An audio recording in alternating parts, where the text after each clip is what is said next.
So What the hell are you guys talking yeah, about man. anyway? If you're not, We're yeah, talking but about if a you're not, retirement if, plan. We're talking about the if you're game or not, real life here. if you're not righteous, and you enter the inner chamber, that Real is life. surely death. But if you weren't righteous, you would have a piece of the castle, of the citadel. We're talking about building the castle. I'm just talking about some stranger wandering in. Where Sean, where each of us own like a slice of. Imagine a giant round citadel, and in the center chamber, that's where the we all meet in the gaming table, and then it's like a slice of pizza pie, right? And so the doors all enter the same chamber right there in the corners in the middle, and then branching out from that, those are your wings, right? That's where you have your items in your household and your that's your family and your everything else. Your piece of the pie. But, yes, your piece of the pie, but Start drawing this up. The inner chamber. Yeah, the inner chamber. Place. So it will be very pie-like. Yeah, and everything, and the inner chambers where we game and we do everything, dude. That's it. That's like the central meeting place. I can dig it. And it'll be I like the armed. idea. I'm not so sure about the pie design. Yeah. Well, all right, I like the idea, but I like the idea. I like the idea. We can improvise on that, and that's fine. But I guess the point is, it's fully armed, it's fully stocked, for apocalyptic, horrors and shit. I mean, it's got the back stock. It's like it's the inner chamber. It's like, where do we go? Holy shit! We go to the inner chamber. Whether it's good or bad. There's worse ways to fade into senility. Exactly. So that's right. You nailed it, Harry. I mean, that so sounds Lee, like give me it some certainly keep shenanigans, us busy. Yeah. Alex, I hear you've been hoarding games in your basement. It sounds like we got some things to play. Yes, I started collecting board games around 2014, something like that. Started getting. That's why we need. We're gonna have the giant Panzer Battle board. Harry, I have a game you would love. It's called Memoir 44. 40 boards. It's a World War Memoir II. 44. Is that Fantasy Flight games? No. Days of Wonder, I think. But it's Days of Wonder. It's a World War I'm II familiar with tactical it. game. Yeah, it's fun. It's like Army Men for adults. Yeah. I got the fantasy one for my kids when they were little. I forget the name of it right now, but Yeah, I same have that system. too. Battle Lore. It's pretty cool. Yeah, Battle Lore. It's all right. All right, Alex, are you with us? I am now in my Keeper of Arcane Lore headspace. We can begin. All right, all is well. Let's go cut ourselves a witch.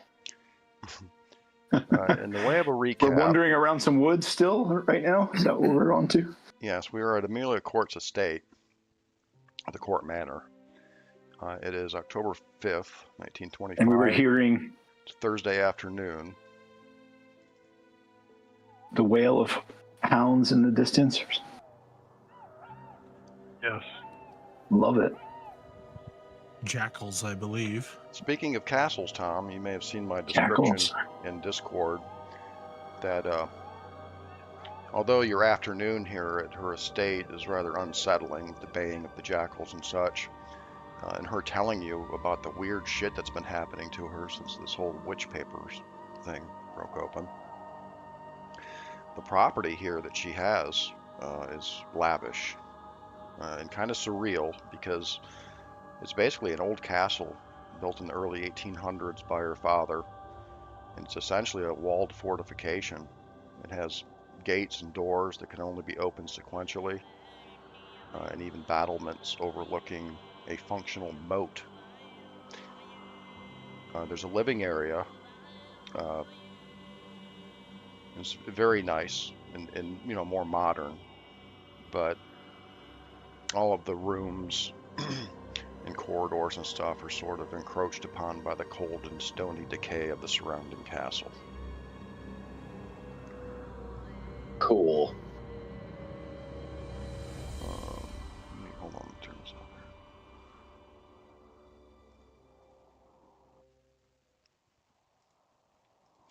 I had given you guys a write-up. It's in the Foundry chat as well as Discord about the books that you discovered among the Hob House collection at the university. Ooh. the two books. One was the Mysteries of the Worm, an English translation of it, and the other was Monsters and Their Kind. I put some information in chat about those books, just for the little time that you spent with them. Also, during this time at her estate, she serves a meal. She does have servants here. She has a butler, a maid, a gardener who lives on the property, and a driver as well. But after your discussion, she basically tells you, she felt that there was something wrong with David before he died. He was acting strange and suspicious and paranoid. She revealed to you that when she found the body, there was a bunch of money and papers scattered all over the office as well. Something that she didn't admit, that nobody told you, or that she didn't tell you when you initially met her. And then she tells you that there's been strange things happening to her. Voices that she hears in her estate. She tells you about the jackals that recently showed up on her property. Doors opening and closing by themselves. Problems with the electrical lighting systems and stuff like that. The phone. She gets these phone calls too. And I think you guys decide to go. She invites you, or I think you guys have kind of invited yourself out to her estate. And Yes. So you tagged along with her out to her castle, and then spending the afternoon there. And during this time, regarding these jackals, you guys hear them for a short time that afternoon, actually. She tells you that she found some passages in an old French book. Translated, it's a book called All Them Witches or something like that, or All Those Witches. And there's these passages. All Them Witches. Yeah. Didum-bum. And in the passage it talks about jackals here. It says, "In the distance I hear them devouring, pest-ridden jackals of the earth, diabolical beasts and roaming the forests in wait, and constant protectors, calling you to sit by his side, your self-loathing image in his flesh, a revelation upon which you will linger."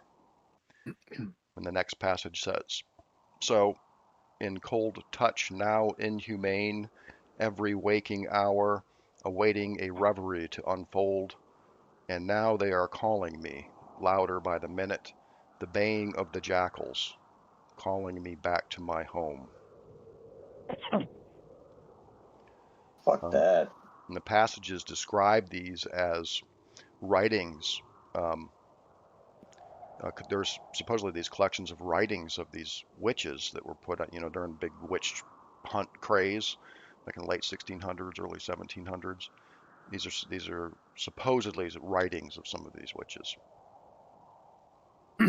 So the jackals definitely have some kind of witch association. That's scary. Well, that's what Amelia thinks, and that's why she brings it up to you. She read this in a book that she has here on the estate. Yeah, since all of this has happened, and the witch papers came into being at the university, all this weird stuff started happening. So she started researching into the witch trials and other historical documents and books in her collection to see if she could glean more information about Keziah Mason specifically.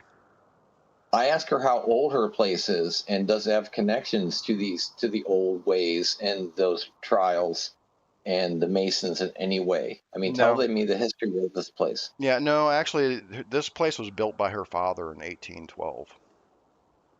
So it's, it's like 120 years old, something like that.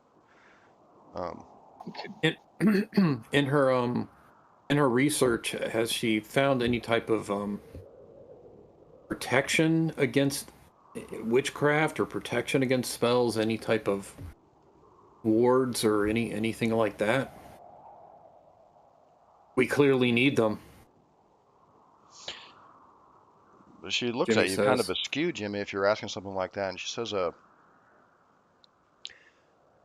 until now, gentlemen, I really didn't believe much in superstitions and such, witches, ghosts. But during the last few weeks, given the circumstances and what I see happening, this very well could be the case. It's not something that has crossed my mind to delve into witchcraft itself. I don't know. I really wouldn't know where to start, she says. I know that Professor Armitage felt that the correlation between these witch papers, or the Keziah Mason portions, which she supposedly wrote, these mathematical formula and alchemical formulas and stuff, that correlates to what she said in trial, according to Hobhouse, that she had discovered means to travel to other dimensions, she called them. Is this what you're talking about? Are you talking about spells and magic?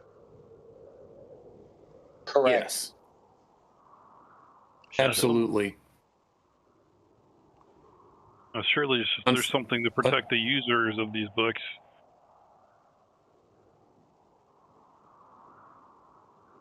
but the old tales also tell of the purveyors of this type of magic, these types of curses. Their powers come from the devil. In How do we stop almost all cases. Can I do a psychology roll on her to see if is she being sincere, that she really doesn't know anything about this stuff? Certainly.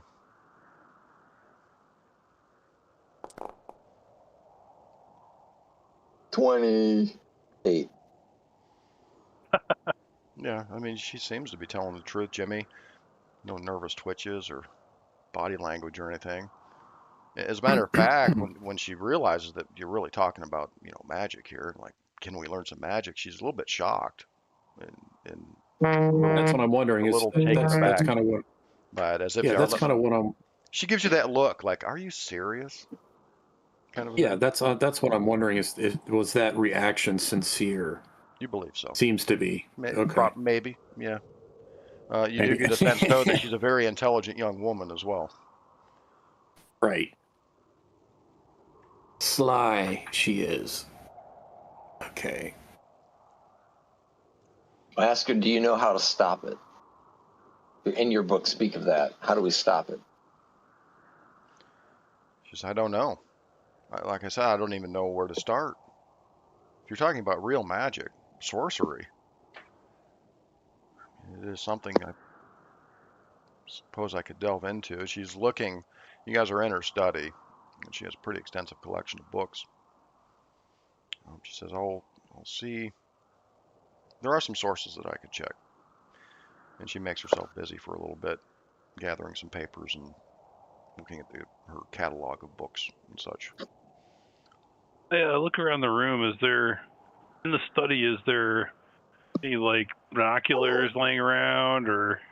Yes, as a matter of fact, right by these big panoramic windows that she has looking out in the countryside, there is a pair of binoculars sitting right there on the table by the big windows. I'll pick them up and look out the window, see if I can see any jackals tearing young maidens apart close to the property or whatever. Oh, yeah. Okay. Hey, Alex, are you with us?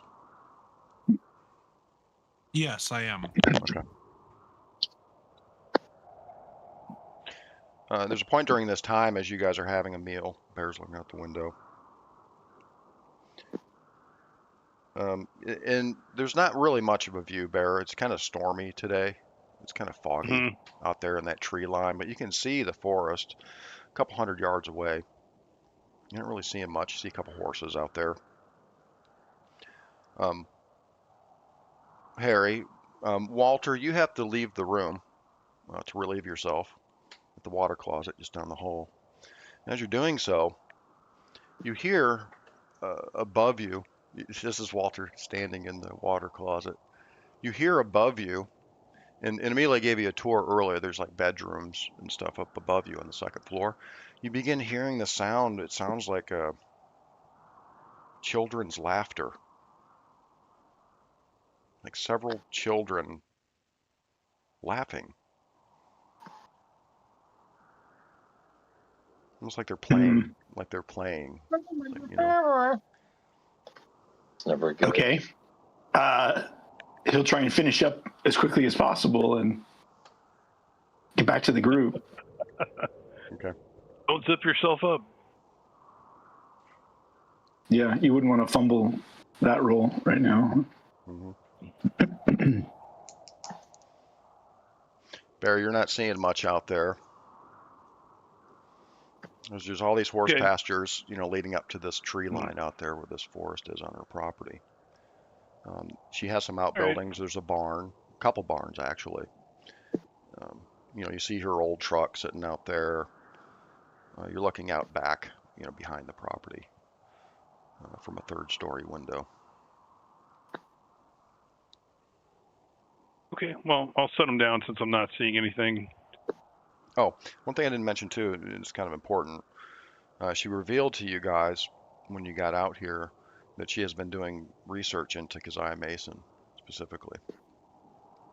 You get the feeling that since the extra papers among this account of Hob House triggered her to do more investigation into Keziah Mason herself, and she believes that she has found evidence that she was buried, that she actually died and was buried on an old Mason property in a little town on the coast, on the Atlantic coast called Perry, Massachusetts. She says there are two sources that she found that claim this, and in looking into it, she's learned that really Perry no longer exists. It was a small village, basically, in past times. And she was thinking about going up there and just seeing if the Mason property still exists, or if she could find this. Apparently, the account said that she was entombed. She was entombed in a family crypt or mausoleum somewhere near the Perry property. Well, she was thinking about going up there and investigating that as well. See if she could find the rest. Sounds like a road trip. Yeah, it's about an hour and a half up the coast. It's not that far. That's not far. No. Maybe we should make that our priority. To violate the tomb of Keziah Mason. Who's in? Dig that bitch up. Why though? Burn her. Burn. Well, who knows? Maybe she's not there. Maybe something else is there. Who knows? Maybe we'll find another. Or maybe her soul is. Don't get me wrong, I'll go there, but I want to know what to do with the body once I get there. What am I digging it up? Burn it, of course. If there's an actual body of a witch, we burn it. Yeah. We burn it. I mean, Tom, at the beginning of the session, you did say, let's go burn ourselves a witch or something like that. Yeah, you're right. All right, let's do it. It's about 3 p.m. You guys would arrive up there about 4:30 p.m. They'll give you a few hours of daylight, Does she come with us? She would be interested in coming with you, yeah. So before we do all that, Sean, I'm going to say something to the group when I get back from the bathroom to say what I'm hearing. And I think it's probably worth at least going and looking in the upstairs, in the bedroom or whatever room is over top of this bathroom. Okay. Sean, what do you think? Up for that. Yeah. Or creepy craziness. I don't want to just ignore it completely. Does she let us go up there? Does she hey, do you have any kids here? We hear children playing. She looks a little pale and frightened. She kind of squeaks out, there are no children here. Is anybody else hearing this? No. Or is it just... Yeah, but we would have to go to the bathroom to find out. So I'll walk down to the bathroom and open it up. And Harry, we're all hearing stuff, man. We're all hearing stuff. We've all been seeing stuff. It's all bullshit. We got to go carve ourselves a witch. Remember that she stole all the stuff from us, like hair and the who knows what else. They have our personal items. They're casting spells on us to trip us up. Yeah. Watch. Bear, Well, you go to the water Walter's closet. at least going to go upstairs and take a look. Okay. All right. Okay, take a well, look. let's go listen first, I guess. Well, Bear said he wanted to just walk to the water closet. It's just a couple doors down from the study. Bear, you walk into the water closet. You look in there. There's nothing in there. You're listening. Walter apologizes in advance. You're listening, and you see there's this big kind of Victorian clawed bathtub sitting there, and it has Okay. this kind of semi-opaque curtain around it. You don't hear Oh anything. God, here we go. You don't The hear Shining. You don't hear anything, but you can see silhouetted in the light coming in through the window. There appears to be a figure lying in the bathtub. No. No. Really? Yeah, You were wishing there were kids. and- You were wishing you were going to hear kids. you're startled And- for a second. Your And heart Walter kind of sees skips this a as beat. well? Well, no. Bear was just like, I'm going to go check out the water closet. He just walked down there and looked in. All right, well, Walter's at least following him. Okay, sure. Walter, you come up behind Bear, and like Bear, you almost like involuntarily jerk. You put your hand, you feel like your heart skipped a beat. You blink, and you don't see it anymore. Walter, you see Bear staring at the old Victorian tub sitting there. His mouth is Did open. Did you see anything in the tub, Walter? 'Cause I saw I something didn't in notice the tub. anything. Didn't notice anything when I was in here earlier. I'm gonna move the curtain. Get ready. I might smash whatever's in there. I take my circus mallet and I move back the curtain. Circus mallet in one hand. Bear, the curtain, tub curtain flies open. There's nobody in there. But down in the tub is almost a quarter full of writhing black worms. Roll your sanity.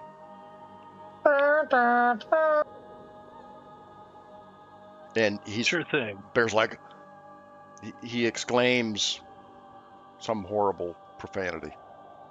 Have we read the Book of the Worms? Oh I didn't look no, Lose one sanity, Bear. dude! And does Walter see this as well? No, all Walter sees is Bear's mouth is agape. He looks like he's in shock for a moment, Walter, and Walter's kind of getting ready, like, you okay, Bear? But before you can do that, Bear takes just 2 steps forward, looks down in the tub, and then I hear him say, "Oh no!" well, yeah, just this profanity starts coming out, and he steps back. You kind of catch him. He's got his hand up to his mouth. Looks like he's gonna puke or something. Bear, you feel Breaking like you're gonna worms, puke. man. Do I need to roll for sanity loss here? Just to lose 1. Okay. From your vantage point, Walter, you can't really see down into the tub. All right, well, I'm going to try and grab Worm. Bear and pull him out of the room as soon as he starts talking about worms. You In the do. past, this has not led to good things for people seeing this.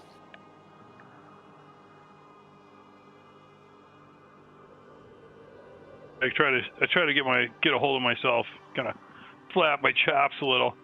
Come on, that is back, Walter. Yeah, you kind of get a hold of yourself, Bear. And you're standing in this corridor with many doors. It's just lined with doors. And you hear, again, off in the distance through a nearby window, the baying of the jackals. All of you would hear them. They start up again out there somewhere.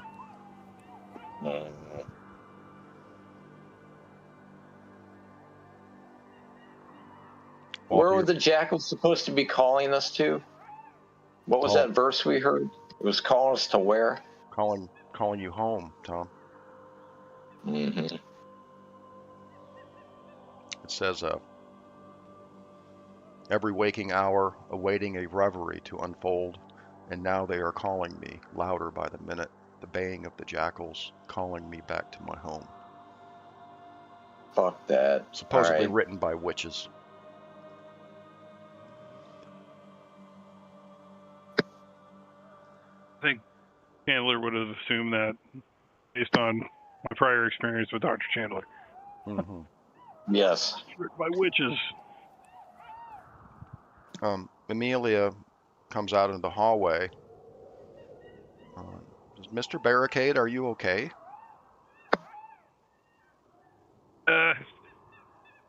Maybe saw something in your tub. Wasn't there. Mine's playing tricks on me. Need a shot. Yeah, she comes up, she takes your arm, she says, please, you should sit down. She says, I don't hear any noises out here. She screams, she says, Norma! She calls the maid. She says, Norma. Norma appears. Well, were you upstairs? He's like, no, ma'am. Because these gentlemen said they hear voices upstairs. Did you hear anything up there? No, ma'am. By then, you get back into the study. Walter, you're pretty sure there's nothing in that tub. You're not sure what Bear's all freaked out about.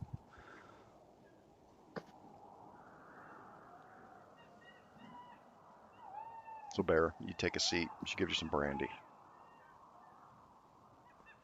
Thank you. But no laughing, huh? No laughing. The stairway is right down there at the end of the hall to the upper floors. It's one of those cool old, what do you call it? Cast iron, painted black. It's a spiral staircase that goes up to the second floor, all in cast iron. Mm-hmm. You don't hear anything unusual, well, except for the jackals howling out there in the distance. Rain pounding against the window. You look out to the front there, Walter, out the window, and you can see Jimmy's Cadillac sitting out front. Amelia's Duesenberg sitting there.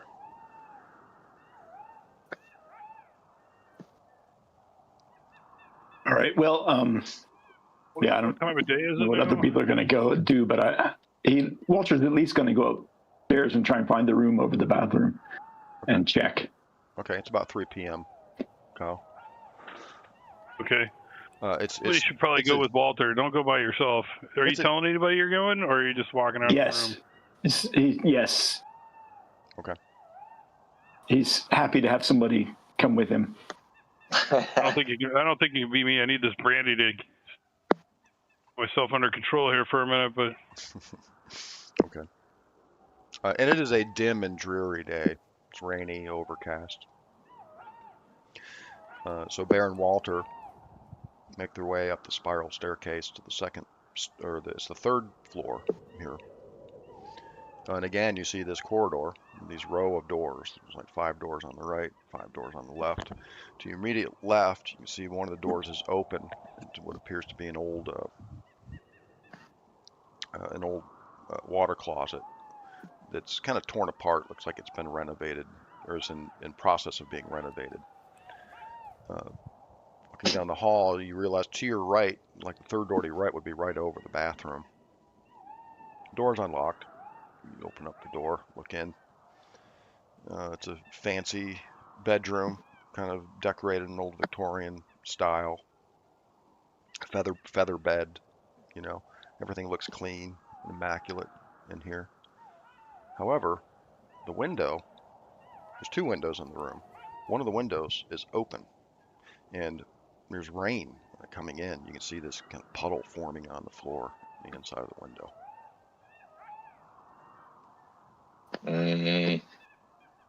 It's in the house. What?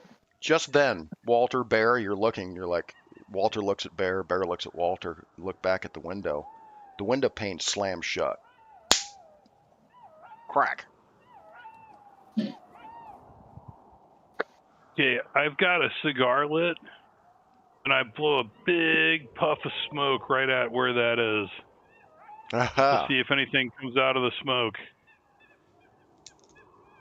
Bear's read too many horror stories. Starting to think they're real. Probably a good thing. You do, Bear.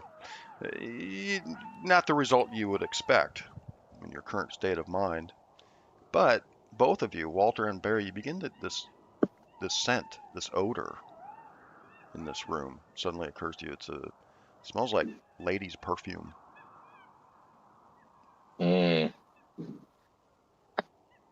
What? And it's really strong all of a sudden. And you hear out in the corridor somewhere, you hear this sort of teetering laughter of a woman, like a woman's giggle for a moment, and just shivers run up your spine, both of you guys. You feel like there's somebody here, but you can't see them, kind of thing, like you're being watched, and this oppressive feeling comes over you, and literally your hair stands on end at this moment. Walter, I say we get back downstairs. What do you say? Absolutely. Right. Yeah, something's not right here, but we can't see whatever it is, so we'll head back down.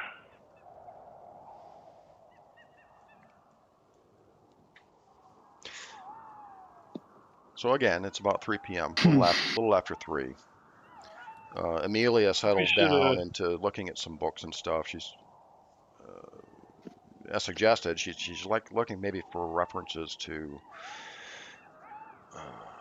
the actual magical aspects of witchcraft, and maybe in lore and legend of how you can protect yourself from such things. This is kind of what she's looking at. She's spending a little time doing that. Perfect. Can we peruse her library as well? Mm-hmm. Yeah, I got skills. I'm a doctor. She has a lot of pretty rare and valuable volumes. Some books are obviously university property that she's borrowed. And she actually has a collection of about at least a half a dozen books on witchcraft here that she has actively been studying. Some of them are old, some of them are more modern works. She has some sections marked in some encyclopedias. She has a whole set of encyclopedias as well that she's been looking through. But nothing really stands out as too unusual. It's just a pretty extensive collection of mostly books on history. She even has some fiction and stuff like this. So looking for some type of protection or ward in this collection is not feasible? It would take a little time. Yeah. Well, let's assume you guys do take a little time, right? And within an hour or so, there's nothing really stands out to you except for the small collection of books that she's already pulled off the shelves, and a couple of them she's borrowed from the university, specifically on witchcraft. Some more historical documents describing witchcraft and trials and stuff, but nothing really occult or arcane or anything like that. Just historical data, names and places, Gotcha. stuff like that. Right. Mm-hmm.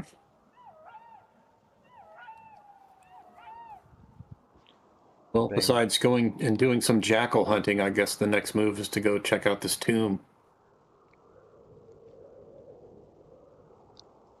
Yeah, I think Walter's suggesting that we should get out of here.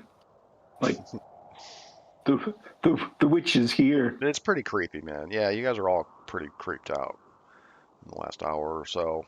Just being here, especially and especially Amelia. She does seem a little distracted from her flurry of going through these books and stuff. She didn't really find anything right away, but you can tell that she's scared. She's frightened.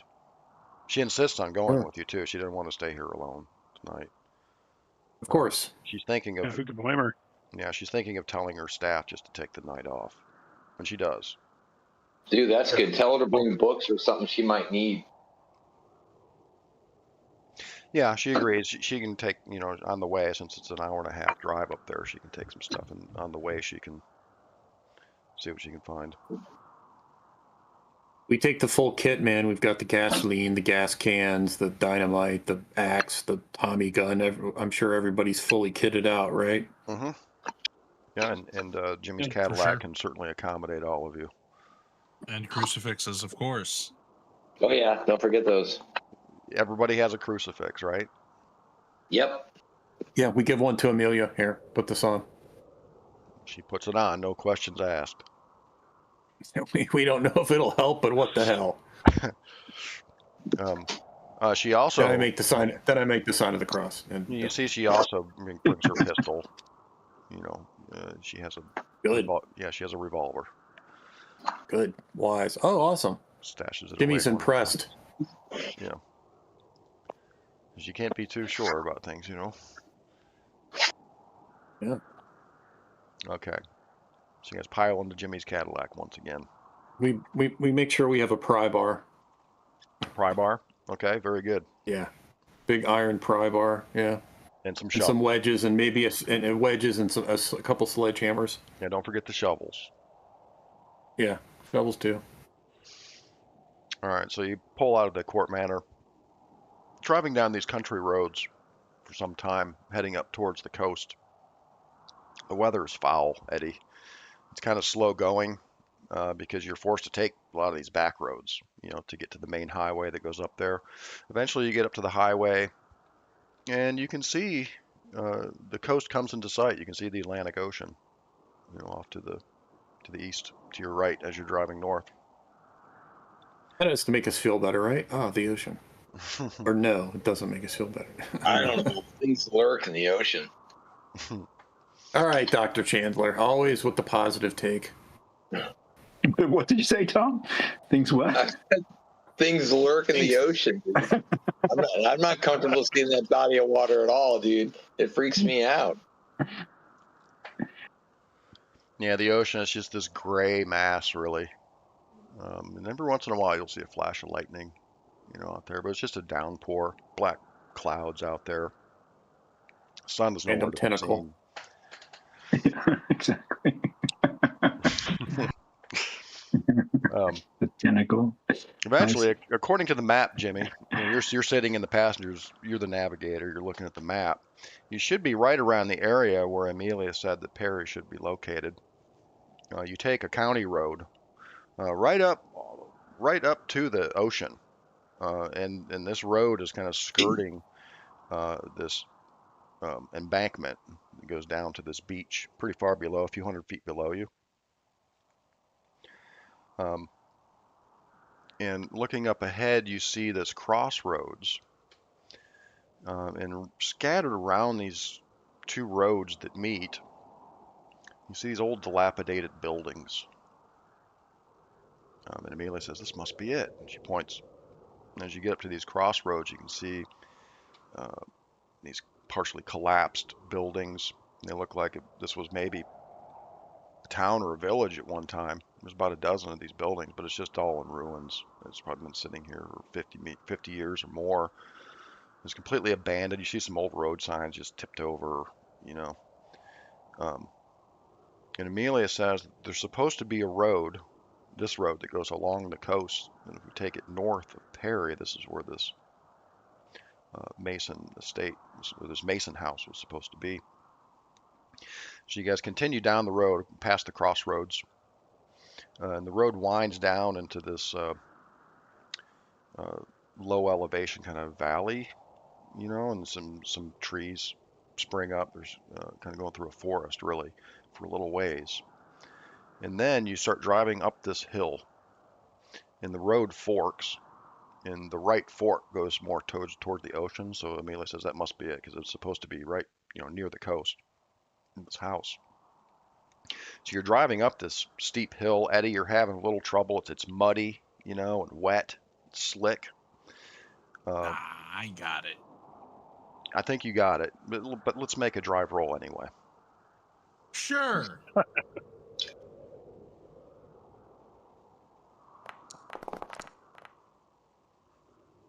No shot. No way. I just noticed that There's Bear. no possible. I just noticed Bear fumbled a sanity check. There's no real rule for that, but Bear, we'll just say for the whole ride, Bear doesn't say a word. You're just sitting there, and all you can see in your head is that fucking woman or whatever it was in that bathtub. That's all you can see and think about. All right, You this know would be and you know you saw it. absolutely It was there. disastrous. Because I've got an 85 in my drive auto and I failed. How do I? What do I mean, Well, you gonna- could spend sometimes it luck happens. points if you have some. I've got some. I'll spend 9 luck points to pass. This is important. Or wait, what's pushing a roll do? Well, you can roll again, That's and if you Uh-oh. succeed, way you too succeed. dangerous. You don't get a check mark for it. But if you fail, I, as the keeper, am supposed to push the whore and make bad shit happen. Basically. But if So I succeed, worse than failure. It's like double failure. What if I succeed? I don't know. Then you make it. But also at the pushed roll, we have to kind of decide just amongst ourselves kind of what might happen if he fails. We could go over the cliff. We could. Yeah. Oh, not over the cliff, man. Hold on. Okay, hold on. Maybe crash into a tree. I can see crashing into a nearby tree I'm and just saying. careening off the cliff. If you rolled Well, a double I think fail, if you rolled a double think fail, epic, like a horrible roll, as you're pushing the roll, like see those 2 skulls up above with the black line on it. Okay, if you did that, on the pushed roll, I don't think it's going to be good for us at all. So that's all I'm saying. I would say failing the roll, you're probably going to crash into a tree. I'd say if you push the roll and you fail the roll, we're going off the cliff. Maybe I'm wrong about that, but that would Sounds be about right, doesn't it? Yeah. It's just a concern. I don't know if that's pushing. It's just a hard. concern. It's just a pushing the small death. concern. And Yeah, Alex, I agree. Alex, we did make an error with Eddie's luck previously. I have adjusted it. Okay. I think you have like 54 luck right now. So you I could do, could yes. spend 9 of that to succeed with a regular success. Well, I figure there's an 85% chance that I succeed here. That's a very good chance. I don't know if I need to spend the resources to do it. I might Hey, man, need that do luck later.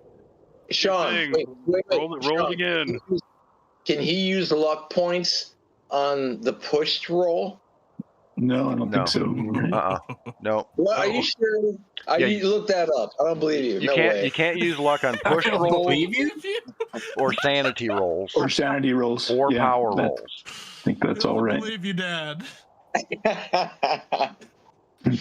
All right, man, dude. You do what you think is right. You're driving. All right, I'll do it. Oh shit. All right. Look at that! Woo! All right. You do swerve off the road, but the back wheel catches and throws us back on the road. What a roll. I'm going to uncheck Nice. that. You do not get the check mark for that, but you do succeed with an extreme success. So, Alex, tell us what happens. He gets jiggy with the boy. wheel. Okay. So You're driving what up a kind of- hill. It's rather difficult. Yeah, driving up a hill, and you said that it's storming or raining or what's It's going storming, on with it's the weather here? raining, it's a muddy track that you're driving on. All right. You Sure, double man. down. Yeah, man. It's muddy. I'm sure that there aren't many people that come through this particular roadway very often, right? I mean, it's got to be a difficult drive. We're driving towards the graveyard, which is outside of Arkham, I'm assuming. Well, supposedly we you're looking driving at? towards this Mason land or this Mason Oh, property. the Mason land, yeah. We're talking from the 1800s. Is there a house up here as well? That's what she thinks. There should be at least the remains of a house or something. Yeah, a farm or something like that. She's not sure if it's a graveyard or whatever, but the description was that she was buried in a family mausoleum or a crypt of some kind. Be a All right, property so and a here's- graveyard. Entombed. All right, so here's what happens here. Sudden flash of lightning, thunder immediately. A nearby tree is struck, collapsing onto the road, rolling through the mud. I managed to swerve a bit to the side, push on the brakes. We managed to stop just in time before hitting the tree as it crashes down onto the road and careens off the cliff nearby. I tried to start the car again. It's having a bit of trouble. I mean, we've put this car through hell. Eddie tried to start the managed car. to get it started again. Yeah. Start it up again. Maybe we got to push it out of the mud, but we managed to get back on the road just fine.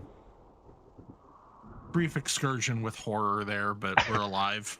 Yeah, I was thinking more of a Dukes of Hazzard approach, like where you hit the tree falls and you you jump over it. Jump with no ramp. Somehow. There's always there's like a dip in the road, you know what I'm saying? You like hit it just right, and then Jesse will say something in slow motion as you drive over the. And we all scream yeehaw. Exactly. You know what I'm talking about. Just before we assault a federal officer.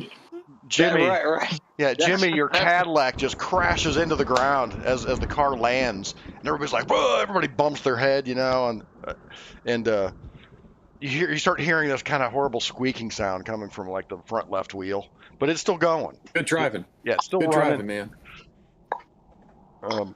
Good driving. Maybe did some damage to it though. Saved our asses. That's okay. There's more Cadillacs. Up ahead on the crest of the hill. Cadillacs. Up ahead on the crest of the hill, you see what appears to be an old building. As you get closer, it looks like an old house. At one time, it looks like it was just whitewashed, but over time, it's just crumbled. A lot of the roof is collapsed. And it looks like basically an old Victorian farmhouse. It's the crone's home. Yeah, and all the windows are broken out. There are a couple of outbuildings. There's an outhouse. But all the buildings here have just collapsed over time. They've probably been here for maybe 100 years. But the track crests the hill. You can see that the house once stood upon the top of this hill, and towards the east you can see very clearly the Atlantic Ocean before you. That's about all you see. There's these pastures that kind of lead down to a hilly, rocky cliff at the shore of the Atlantic Ocean below you. There's like mostly scrub land around here. It's just wild growth. Everything's overgrown. There are vines grown up into the remains of the building. There's actually a tree growing. There's an old tree growing right out of the middle of the old house. There's trees scattered about. Emilia thinks like this could be it. The track stops there. There aren't any more roads. So let's let the search begin. We chop the tree down and burn it. Jimmy gets out of the car with his axe. Yeah, absolutely. Well, looking around, you do find what appears to be there's a well on this property. Looking down, you can see there's water, down there in the well. It's old, stone well. There's an old barn that's collapsed, and you realize that there is a track. It looks like maybe it was once a footpath leading down through these pastures down towards the coast. But other than that, on top of this hill, there's an old orchard here with there's some pear trees, some cherry trees. But the windows of the house are just all broken out, and it's just dark and black on the inside of it. Not much remains. It looks like maybe a couple rooms survived. If you wanted to go inside and look around, you certainly could. Yeah, let's search the property just quickly. Mm-hmm. Yeah, we'll search it quickly. Yep. Well, you find the well, and you see this path leading down towards the coast, and the old collapsed barn. But really, just a lot of mud, and everything's just muddy and everything's old. You can see like looks like there was a fire one time too. Part of the house is burnt, and perhaps rebuilt after that. You can see signs of a fire here at one time. But there's no plot or graveyard or anything like that. You half expect to see maybe an old family graveyard there by the house or something, but you don't see anything. Amelia's kind of scratching her head. Well, yeah, maybe. Let's go down the path. towards the ocean. Yeah, let's see what's down there. The rain lightens up a little bit. Let me go. Yeah, we'll stay here for now. So traversing down the path, and we're going to put a little, well, we need to make time pass here too. It's a little after 5 p.m. You guys have about 2 hours of daylight left, less than 2 hours of daylight here. You guys are traversing the footpath down towards the ocean. You come across this copse of trees. It's kind of rocky and broken around here. You guys have to, the path ends at these group of trees by the coast, and you can hear now, in the distance, the waves of the Atlantic Ocean crashing upon this cliff that goes down to the shore. Within these trees, you see these rocky formations, and you're like, really the only place to go from here is either down towards the cliff where the ocean is, or up these rocks. You can see it's kind of covered with the scrub and trees. So you gotta start climbing up these rocks because you figure you can get a better view if you get some elevation. And sure enough, you climb up the rocks a little bit, and in the distance up to the north, just down the coast a little bit, you see another larger rocky formation in what appears to be a cave mouth. A cave. And you can see from your vantage point now, you can see that at one time there was a footpath that went along this cliff up towards the north where you're looking to this cave. You can see the old ancient path that leads up there. Dude, guns are out. Amelia shrugs her shoulders when Chandler looks at her. I don't know if that's it. I guess we came this far. We might as well go look, she says. Uh-oh. What's the matter, Dr. Chandler? I have my flashlight and my lantern and my flares. I have all that stuff. My dynamite and my weapon, long wicks and short wicks. So what weapon, Tom? Is it the hunting rifle? Yes. Okay. Jimmy, but you got your Thompson, you said? It's a short one. Yeah, dude. Thompson with the 50 round drum and multiple mags, and I've got, like I said, my axe on my back, and then I've got, lantern, clicked flashlight, flares. All right, Bear, what are you equipped with for the witch hunt? I've got my cigar. I've got my cigar lit, of course. We all have around. Smoke them if you got them, boys. And we all got them. I've got my electric torch, my circus hammer, and of course, my 12 gauge French gun, the pump.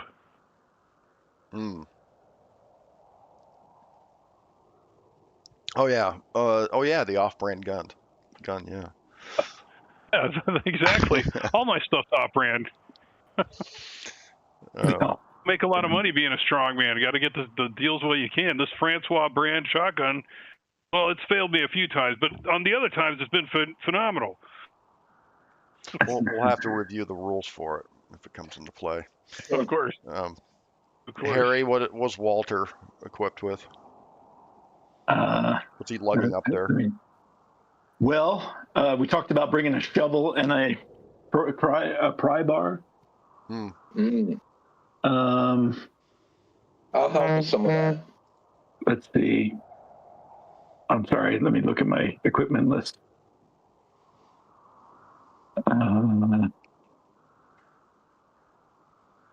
Oh, there it is. Okay, gear and cat.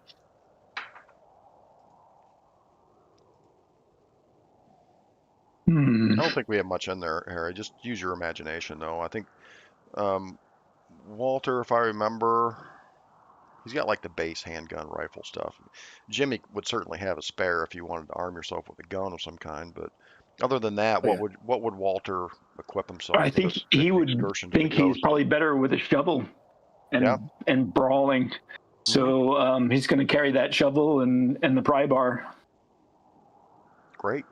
Yeah, dude. Like a crowbar? The hell- Yeah, it's a giant pry bar, man. You knock the hell out of something with that thing. Yeah, I'm just trying to think if there's something that he would have, just as electrical tools, maybe some kind of Just a kit kind of a thing. like a Some pliers and some wire cutters. yeah, I was thinking of like some really heavy pliers, Screwdriver. Or a long, but that's strapped somewhere in electrical line. Okay. Yep. Walter has his toolkit. Okay. Alex, what's he lugging up there? Yeah, so 1 second. Okay, perfect. There we go. Just finished the inventory here. All right, I've got my leather bomber's jacket. I've got my lifeless workman's attire. That's a gray button-down shirt, khakis, a leather belt, and my old steel-toe boots. I've got one cigar. I've got one of those cool brass trench lighters, the ones that you like twist and pull out, and then the fire's like contained. Oh, yeah. Then I've got, of course, that stick of dynamite on hand. I've got a crucifix and rosary, my little pocket Bible, can't go a day without that, and my I've got a gasoline canister. I'm thinking about maybe taking up the mechanical tools. You never know, maybe we'll need a screwdriver for some reason. No, and I want gasoline too. All right. That's awesome. 2 cans of gas. All right. I didn't mention it, but I do have the just know I've got the dynamite stick on me for sure, and the Slaughter Beach brand crucifix, of course. Mm. Yeah, and the Slaughter Beach tie as well, the power tie. Yeah, the power tie, of course. Dude, let's go burn becomes a witch, man. Awesome. Yeah, we do have the gas cans on us, Sean. Two full cans of gas. I caught that. Harry, it's safe to say that I've Walter got as well Swiss has. Army knife, right? I'm sure I do. Okay. Every good soldier does. I think Walter has a crucifix that Jimmy gave him as well. Okay. Okay. All right.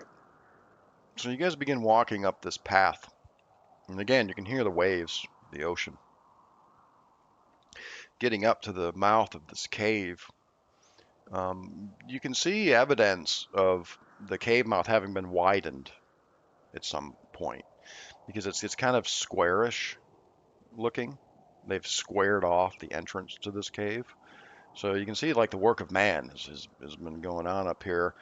But by and large, the cave looks natural, like it's a natural cave. As a matter of fact, in the distance, kind of down, looking down this cliffy, rocky slope down towards the ocean, you can see evidence of other caves down there around this area as well. But this is where the path ends. The cave mouth itself is about 12 feet wide, about 15 feet high.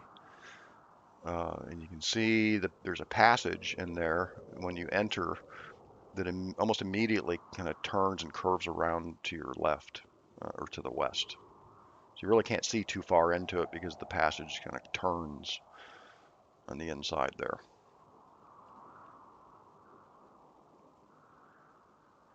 Are we supposed to be seeing that? Seeing what? Are we seeing that? I'm still looking at the house in the rain. You are. I haven't changed the scene yet, Harry. Okay. All right. Just wanted to make sure. Yeah, no worries. We strike up our lanterns. I'm just going to go over here for now.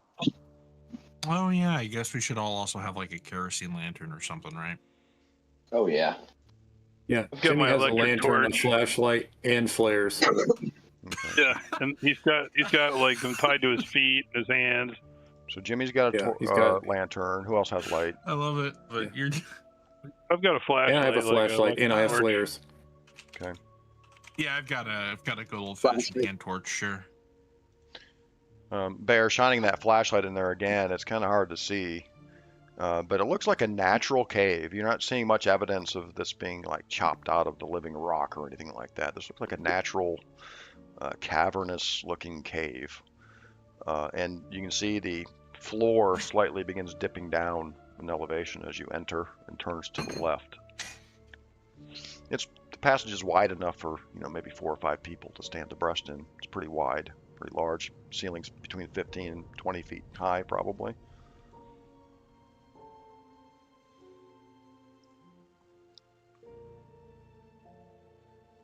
Amelia begins to shiver. She pulls her coat around herself a little tighter.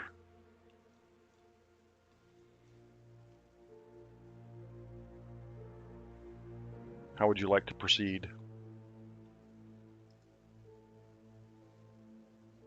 Guess let's head toward the cave. Yeah, you're standing at the mouth of the cave right now. And let's just use our torches and go in. Okay. The passage jogs a little bit to the left, and up ahead, you can see in the light of your flashlight bear shining it up ahead there, there's this ledge, like this earthen ledge, about 7 feet high. And as you approach it, it looks like it's just kind of barring your way, but you can see an open space above that ledge up above.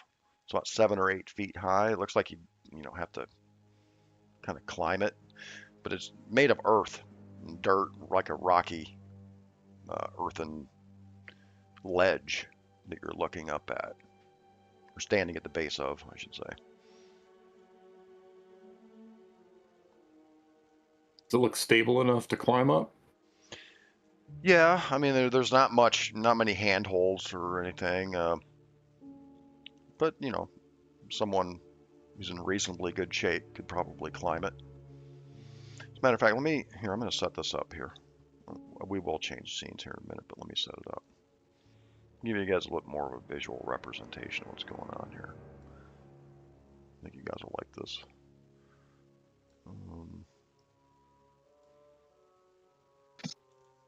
These lights are really annoying, though. Let's see. I'm just going to keep Jimmy's on.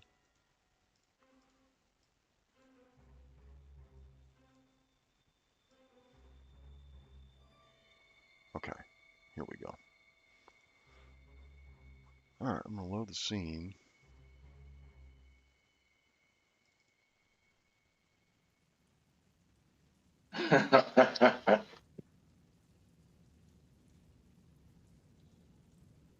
Marching order. I Yep. love it. Yeah, so now you guys should see yourselves on a sort of a grid here. Yep. Is the chick up front or in the back? She's in the back with you, Chandler. This is just kind of a random order I put you guys in. If you want to change it, Right. feel free. But this is the ledge I'm talking about, this kind of dotted line here. It's about 7 or 8 feet high. And it looks like it's been, filled in or by hand. It's not a collapse or anything like that. This seems to be sort of a design feature of this place that somebody put here, which would make it kind of difficult for someone just to haphazardly, find your way down into this cave. Sort of an obstacle. Dude, they're calling something out of this cave. They're calling something horrible to take over the earth. This is bad. Up above on the ledge, you can see it opens up into sort of a cavernous room almost up there. As your lights, your Jimmy's lantern's, shining and lighting this up pretty good. And you can see some rocky looking columns kind of going from floor to roof up there. Some stalactites.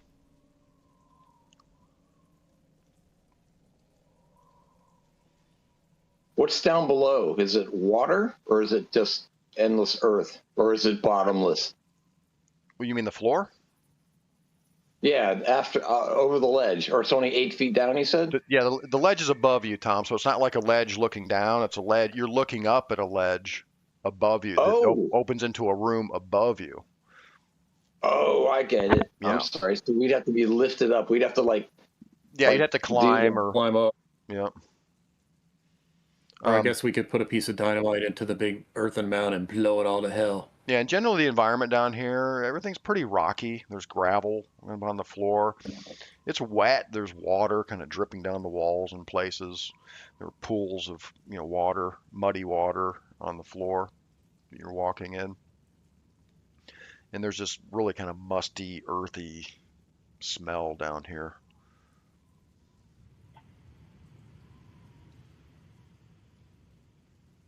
I say we go on. I say we climb up. Yeah.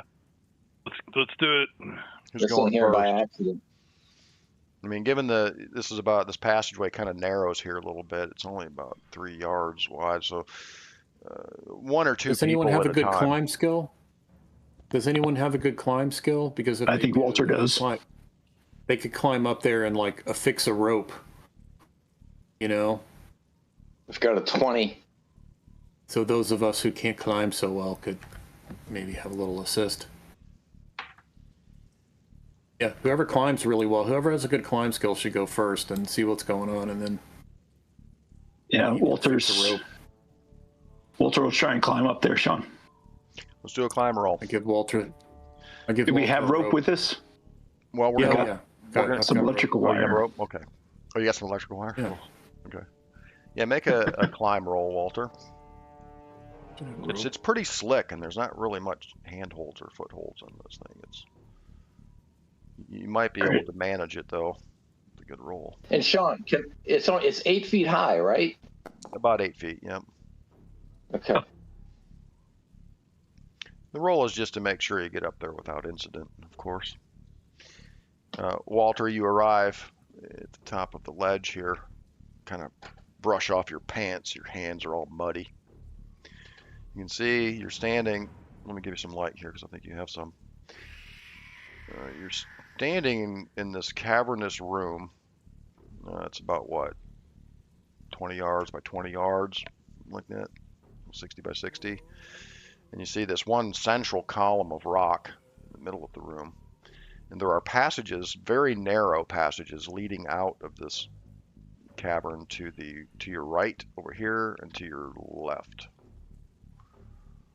Okay. When I say narrow, we're talking maybe 5 feet, 6 feet wide. The ceiling kind of narrows too, down to about 6 feet. It's almost like a crawl space, two crawl space sized passages leading out of here. Walter, you look down, you can see everybody looking up at you there. Of course, the most obvious place to affix a rope or a wire would be this rock here. The central. Yeah, it's column. like a column. Mm-hmm. All right. So I'm assuming that Walter has some sort of a flashlight. He does. I'm imagining the old ones where the top was like bent 90 degrees and Yes, if you know what I'm talking about. I think so. And then yeah. so he'll flip that on and walk toward this column and attempt to affix the rope. All right. Walter, roll a. While yelling down to the, I guess yelling down to the others to describe the room. Okay. Walter, roll a spot hidden. You can roll it from okay. chat if you Thank like. you. Nice. That's helpful. This is basically a hidden check here. Yep. Ooh. Are you going to begin affixing the rope to the rock here? Is that what you're doing? Yeah. Well, I mean, it's going to take a quick flash the light on the part of the room behind the column that he hasn't seen yet. Just rock and rubble. The floor is basically gravel. It's very uneven, kind of jagged. So much the same of the part as the parts of the room that he's actually able to see. Yeah, it looked like a natural cavern. Mm-hmm. All right, then he'll work on tying the rope to the column. There is water trickling down the column as you're tying it on there. So you throw down the rope to these guys. Who's going up? Bear will go up. I'm going up. All right, no rolls needed on this. Some good rope tying, Walter. So now you can see you're standing in this very rough chamber. Again, there's like puddles of water on the floor. There's a passage leading out to your right and to your left. These very narrow passages, so we're talking single file, rather cramped. As you're, Can we scan? Can we scan the chamber? Yeah, we almost studied it really well, like a spot hidden study. This chamber over here, which would be to your east, looks like a dead end, Jimmy. As your lantern light is shining in there, it looks like there's a small chamber at the end of the short passage in there. looking down this appears to go off and looks like it maybe opens up after a little while down there. After maybe another 20 yards, looks like it opens up again, the other narrow passage to the west. Are these natural passages, Yes. or have they been dug up? Nope, they appear to be entirely natural, probably made by just centuries of, spring water, rainwater, cutting these, holes in these rocks. It's kind of like honeycombed in parts. You can see parts of the walls are falling off in here. But yeah, it appears entirely natural in here. These don't appear to be man-made. The ledge here, the earthen ledge, does appear to be man-made. The cavern itself is natural.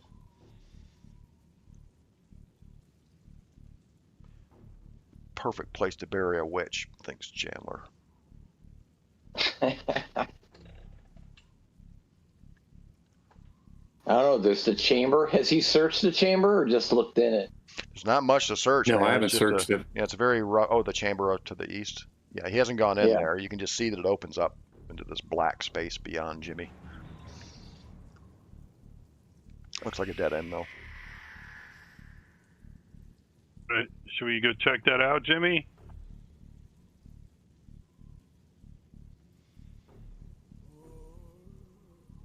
Probably wise not to leave something behind us. Yeah, I agree. Clear it. Bear walked over there with his flashlight. Mm-hmm. Shining his light in there. Flashlight in one hand, shotgun in the other. Yeah. Looks like a dead end, Bear. Scan find my light on the ceiling, the floor, look around. Nothing unusual. I mean, in this room, there's right in the middle of the floor there's a large puddle of water that's formed. It's probably almost a foot deep. The floor is kind of concave, This looks like just a dead end. All right, let's get out of here. You can hear the ocean waves still, too, guys. Kind of echoing throughout the caves here. And come back to Jimmy. Doesn't look like there's anything in there.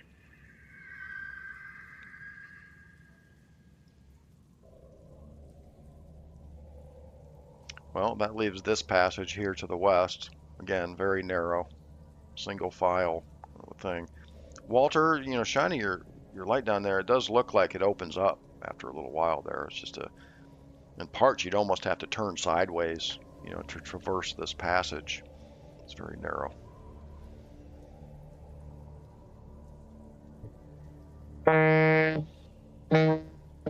Jimmy doesn't know about that. We can do it. It's fairly well lit in here right now, Jimmy. Jimmy's got flares tied to the outside of his Right. trench coat. Yeah. Yeah, like a grenade bandolier, but flares. Yeah, he does. He's got flares like that, and he's got a flashlight, in his inside pocket. All right, who's going to be the? All right, who's got the courageous who's point got the man? who's got the scatter gun? Who's got the shotgun? I Who's do. got the double barrel?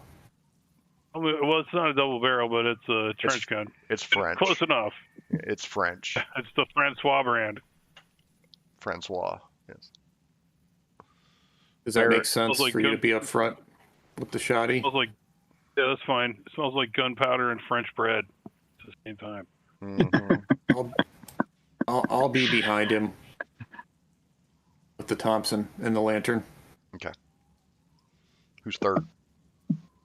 This is like old time D&D marching order here, I guess. Walter's happy to go next. All right. We'll go. Okay. Then what? Chandler, Eddie. We've got Rear. Amelia with us. We should probably put her in the middle somewhere. Ooh, good call. That might be a good idea. Yeah, you'd hate to turn around and be like, what happened to Amelia? She was in the back. Oops. Looks like they're using her bones as a toothpick. Well, All right. Sorry. So you guys, this passage, you more kind of slink and crawl through the passage. At one point, it's so narrow, Bear, that you kind of get stuck. And Jimmy, you have to kind of push him, to get him unstuck from the passage. Bear's hulking mass. But after a few minutes, you manage to get down to the end of this passage. It opens up. Bear actually makes the passage wider with his passage through the passage. Yeah, Right. I'm like covered in spider webs and everything. right. He's cleared out the passage. It opens up into almost a sort of star-shaped chamber here. The star chamber. There is a egress from the north here, another even narrower passage leading off to the north, northwest, and another passage leading down to the south, southwest here. But what strikes you in this room as you enter it, you can see painted on the walls here are these old, looks like artwork at first. But as you look closer, you can see some of the figures and drawings on the walls in here. It looks like it's in some kind of ink, like blue ink, red ink, yellow ink, all these different colored inks. They look actually very similar to some of the drawings that you saw on the Keziah Mason witch papers. They appear to be mathematical, geometrical, and you see samples of some of the strange cipher writing that you discovered in the papers as well. A lot of it has been washed away and deteriorated, but clearly what remains of these paintings on these walls in here closely resemble those types of drawings in the witch papers. They've been doing rituals in here. Yeah, so Amelia, she's like, I think we found the right place. I think this is it, gentlemen. Who's got the camera? But where does she lie? She wonders. Yeah, who's got the camera? I don't think anybody has a camera. You probably don't want a camera, actually. Probably don't want a camera. Probably not going to want to remember this. With that said, let's take a quick break. Let me use the restroom. Okay. Take like 5 minutes. All right, copy Sounds that. good. All right, cool. Oh, good. We'll be back. Sounds with good. you. All right, later.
I am back.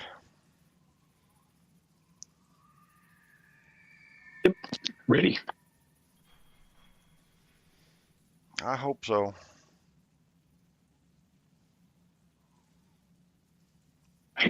You hope so.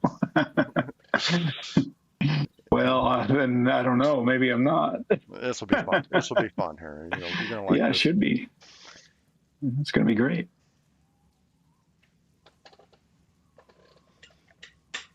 Great things, happiness. I'm in. What's going on? hmm Well, Amelia continues. Her Oh, teeth are. maybe we should wait till everybody. If there are Yeah, other I people will. here. I'll mention it again when I get back. But Okay. just want to say, Amelia is like, her teeth are chattering, and she says, kind of under her breath, "Who's standing next to you, Walter?" And she says, "I'm so cold." She says, she's shivering. Is it cold? Here's your chance to warm her up. Well, she's wearing a heavy coat, you know.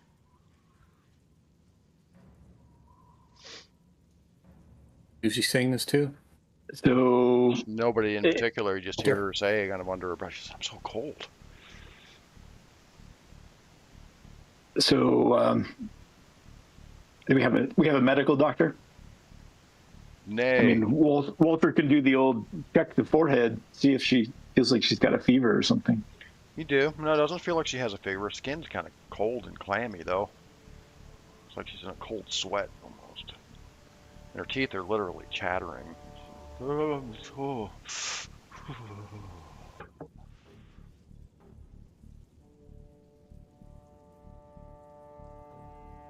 All right, Alex, you back?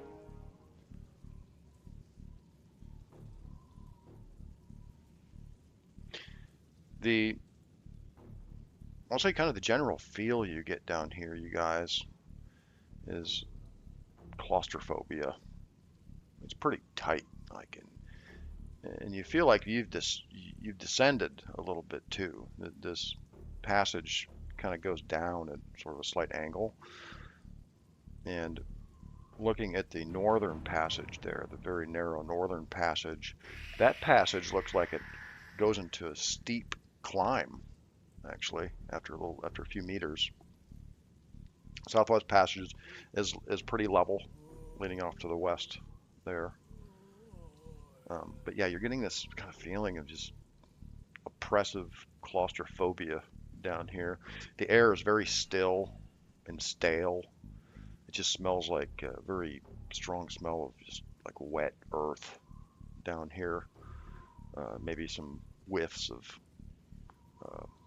like fungus or mildew, you know, just kind of funky smelling down here.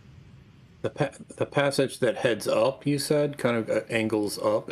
That's incredibly tiny, though, right? It is incredibly tiny, and about just a few meters past the passage very steeply rises up into darkness. Looks like it's traversable, though.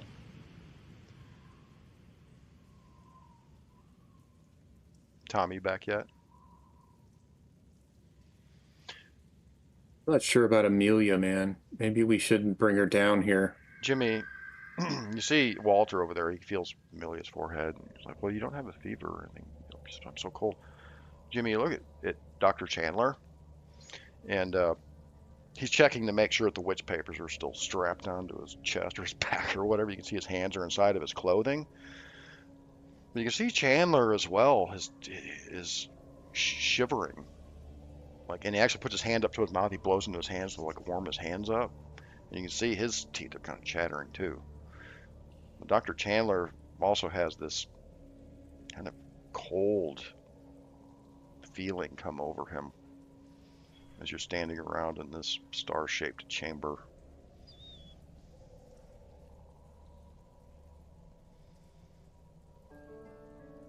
Chandler also wears Is there a breeze from one of these passages? No, the air is completely still down here.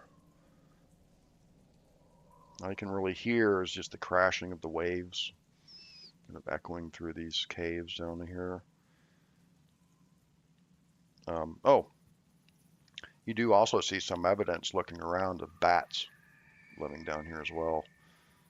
There's like some pools of dried up guano on some of the ledges on the walls in here. You can see down the mud mixed with guano as well. There's kind of a pungent smell of bat waste intermingled with the earthy smells down here. But of course, it seems only natural the bats would live down here.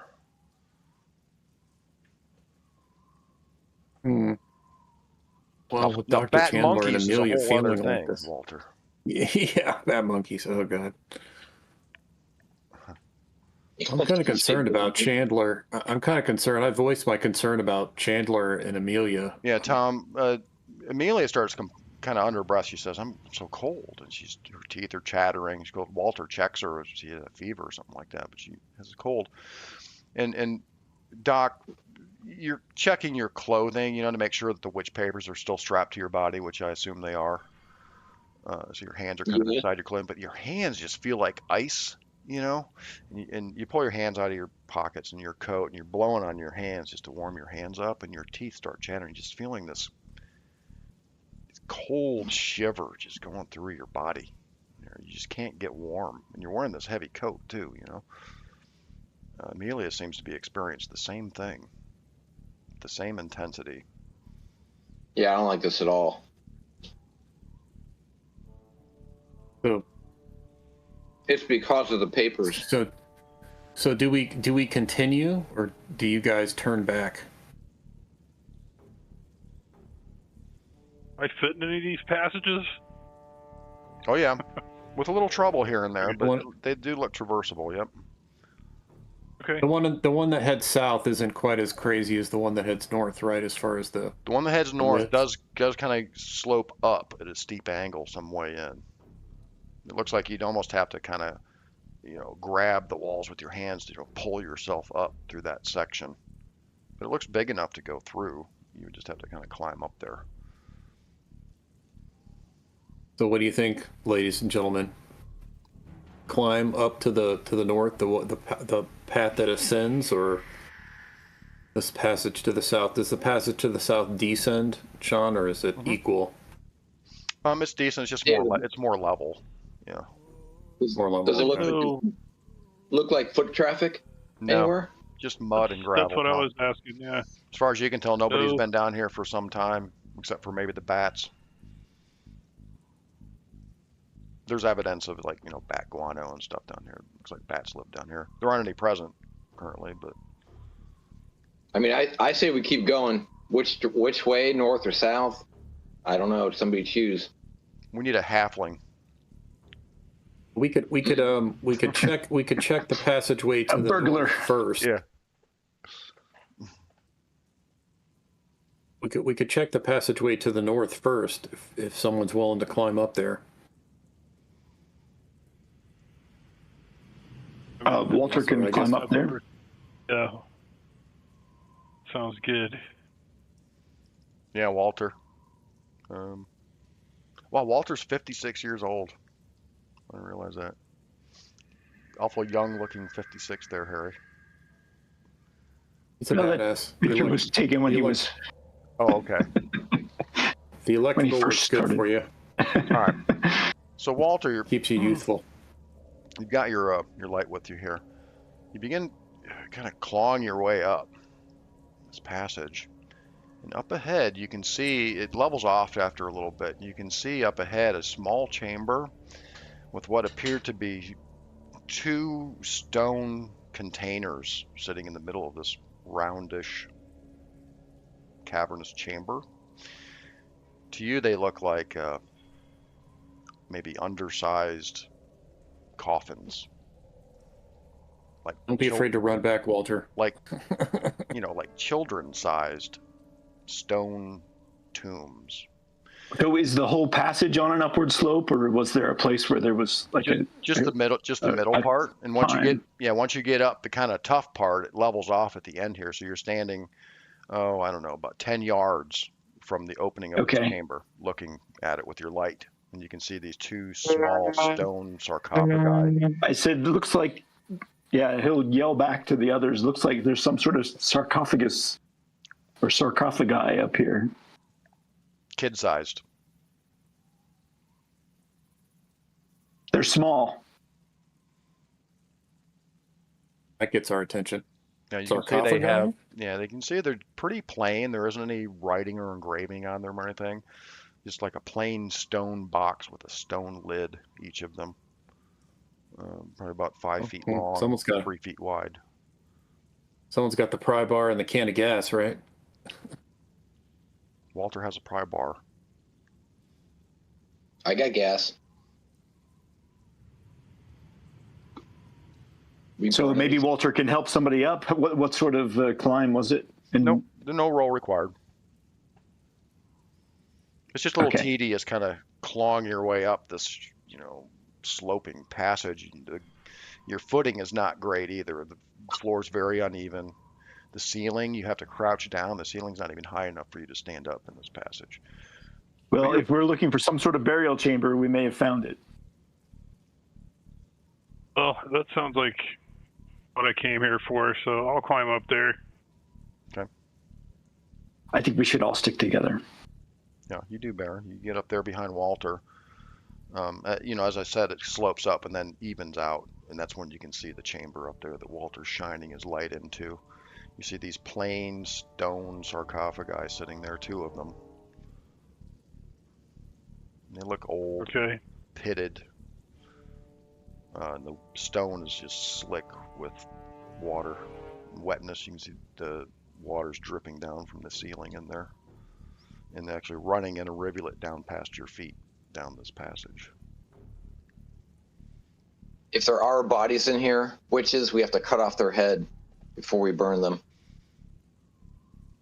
We just have to sever the head. Okay. We have to cut off their heads. Amelia gasps, "My goodness, doctor." She shudders. I Your look at her shudders sternly. too. I look at her sternly. I say, "Trust me." Are you cold, doctor? I feel so cold. My teeth shatter. Are you going to proceed into the chamber, Walter? You're just looking at it with your light right now. Yes. After helping people up the Yeah, path, I guess. Let's get everybody up in here. Yeah. Once I see them clear it, I follow. Giving a closer look at this chamber, Walter, you can see on the west side of it, immediately to your left when you enter it, a sort of crack in the wall. It's a vertical crack about 8-10 inches wide. Looks like a natural fissure in the rock, kind of, and it spans the length of the wall from the floor to the ceiling, and it's only about 10 inches wide. But you can see your light, shining into it. Looks like there's a cavernous area beyond this crack in the wall to your left. Again, getting a closer look at the sarcophagus, they're very plain. It's just pitted old granite with a very plain features. It's just a stone box, and it looks like a stone lid set upon it on each of them. We all get in There this room. Yeah, no There might be writing. something other than bodies.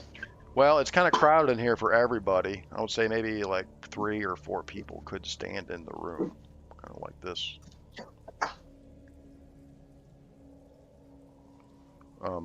Shine your light out. Is there a way here. This crack in the wall, you can see there's a huge cavern beyond this crack in the wall. Also, just on the other side of this crack, you can see there's a ledge, almost like a landing, and a set of stone stairs leading down into this immense cavern. Beyond. What?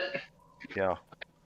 So does that make sense? So looking through this little crack in the wall here, there's a ledge or a landing with a set of stone stairs leading down to the north. And looking out, you can see that's just blackness. There's a huge open space behind this crack in the wall. It's only about 10 inches wide, though. So just enough to kind of poke your head out, or, to look through it.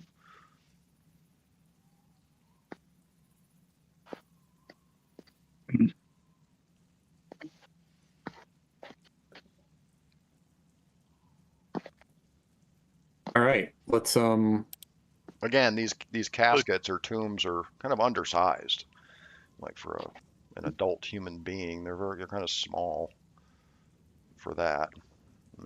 Shall we take a look at in one of them, gentlemen? Yeah. Absolutely. Right. I got the pry bar. Is there any way that we can that maybe I can move to the crack in the wall? We can get some more people in the room. Sure. Or no? We can get one more. We'll say let's get it. I don't know, Eddie or Chandler. Yes. We'll put Eddie up there. It's a little cramped in here. Weapons are out. Dynamite's ready. Yep. All right. So who's going in to this cramped quarters? Who's going to do the deed? Walter, you have the pry bar. Yeah. So which one? The right one or the left one? Eeny, meeny, miny, mo. Left one.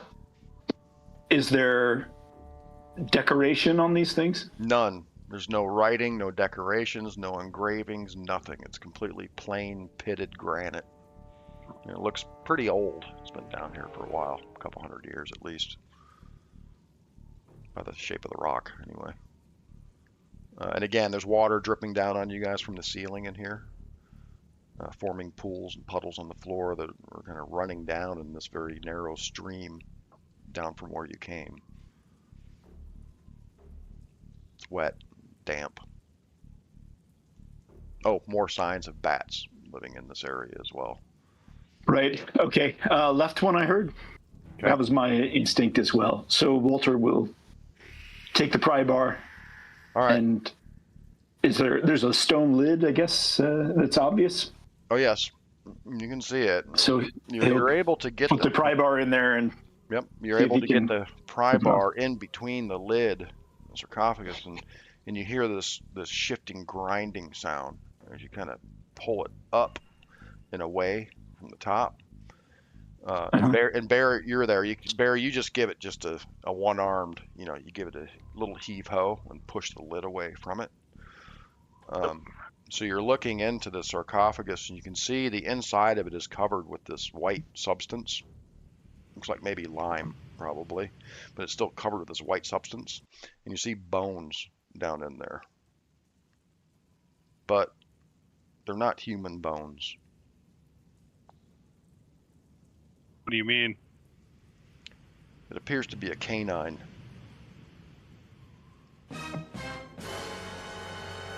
Looks like dog bones, the skeleton of a dog. I think I know what we're being haunted by outside of Amelia's house. Check out the inside of this sarcophagus. They're dog bones. Jackal bones, some might say. Everybody can roll natural world to identify the bones. If you like. Why bury jackals here? Mm-hmm.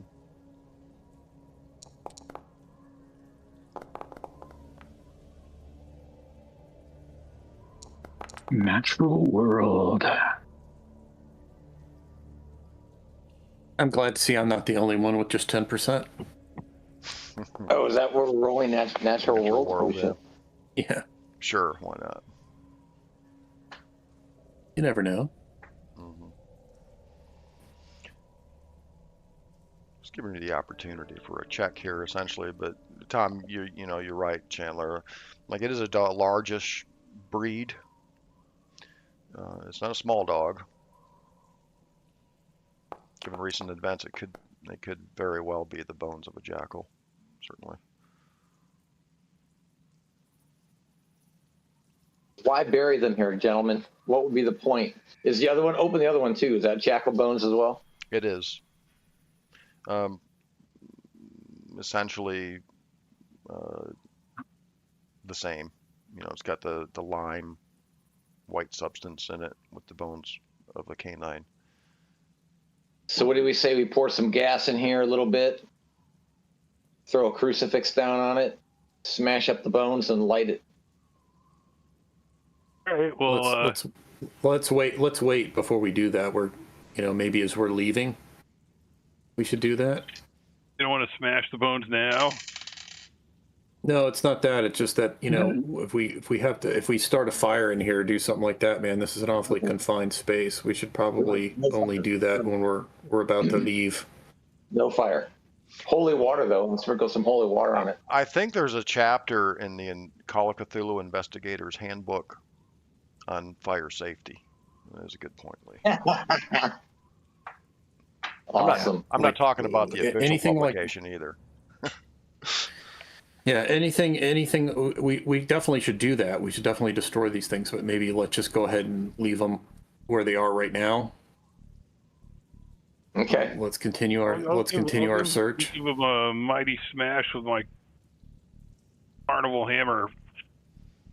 Smash! Smash! I take the skull of one of them. I move out of Bear's way. I don't want to catch any of the hammer. Tom, you're still getting this, sense of chilled. Your bones are chilled. You just can't get warm. You're chattering. It's not even cold down here, really. Just wet and damp. You want to go through this little cleft I tell here them, in the... saying it's these damn books I'm carrying, guys. I'm telling you. Why would she be feeling the same? Amelia be feeling the same thing, though. She's got books on her too.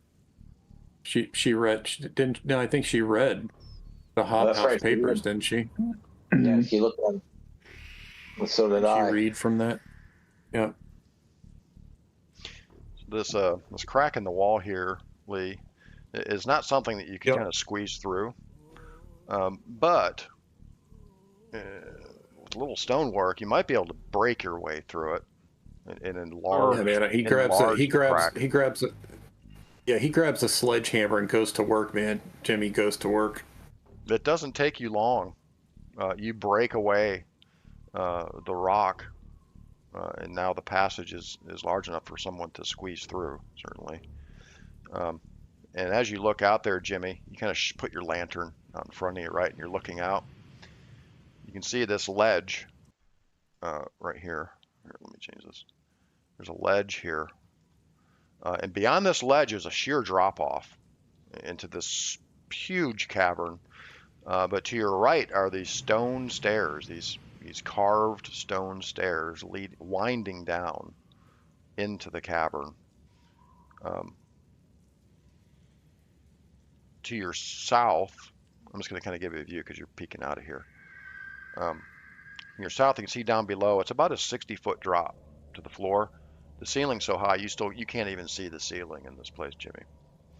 But down in this direction, you see, sitting atop the gravel floor of this cavern, some stones, rectangular stones, and squint your eyes and you look, and Sarcophagi. they look like, tombs or sarcophagi down there, more than one. I pull my head back into the little area here, and I'm like, describe what I see. The stairs going down, the huge cavern, and at the end of the cavern, the sarcophagi. You're right there, Mr. Jimmy. You can see in the distance, Jimmy, there's some kind of figurines engraved upon, at least the closest sarcophagus that you can see. Some sort of figurine engraved into the top of it, like a three-dimensional figurine. It's four-legged. It looks like a jackal or a dog. Hey. Imagine like a sort of almost like an Egyptian-style jackal statue sitting atop the tomb. At least the one closest to you.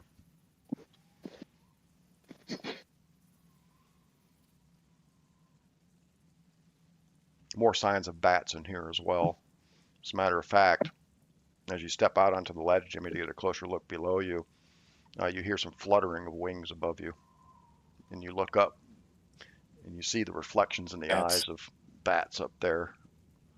Although you can't see the ceiling, but there are some clinging to the walls on the other side and stuff. Right.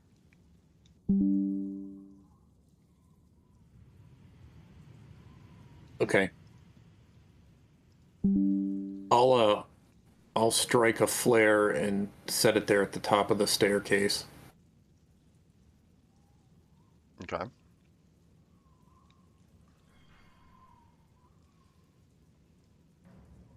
I'll make a light source here. You know, I put it right at the top of the staircase. I strike one, and I wedge it into like the wall. Yeah, it's lit up pretty good now, Jimmy. You can see the extent of the cavern, or at least some of it. The sarcophagi down to the south. To the north, you can see what appears to be almost a natural stone shelf. I'm talking about up here, if you can see it. There's this Right. natural stone shelf jutting out of the wall. It looks like it's at about waist height or so, maybe a little higher. And you can see the gleam of what appear to be tools or implements scattered atop this stone ledge below. Really? I was hoping for gold or gems, but okay, tools. Interesting. Well, it looks like the cavern Oh, yeah. continues further to the north beyond sight as well. I'm sure the tools are of ancient and blessed nature. All right. So, gentlemen, should we continue down these stairs, the staircase? I want to look at these tools, man. Okay. All right. Let me get you guys out here. So,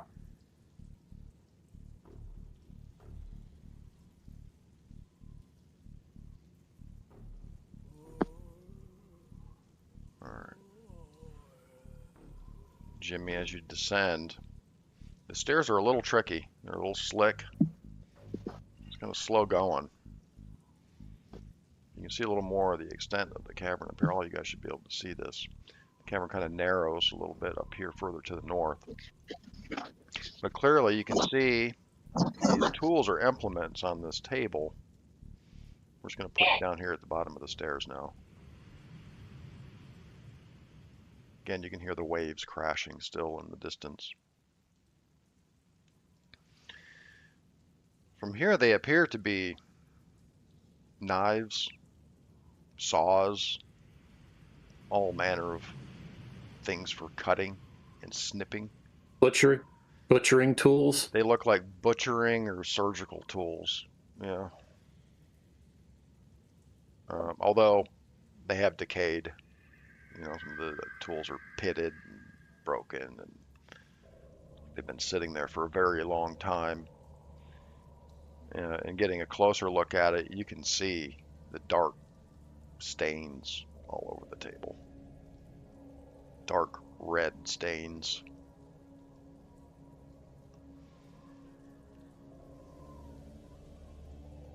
There's been butchery here. Yeah. It looks probably not for quite some time, though.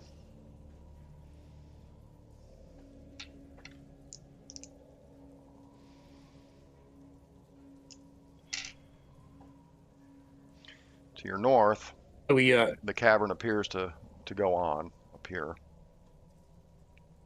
It continues off to the north. Looks like the cavern kind of juts off to the east up there and turns around the corner. Down here to the south, you can just see at the edge of your light sort of the glints off of the quartz of the granite down there, you know, of these stone sarcophagi to your south.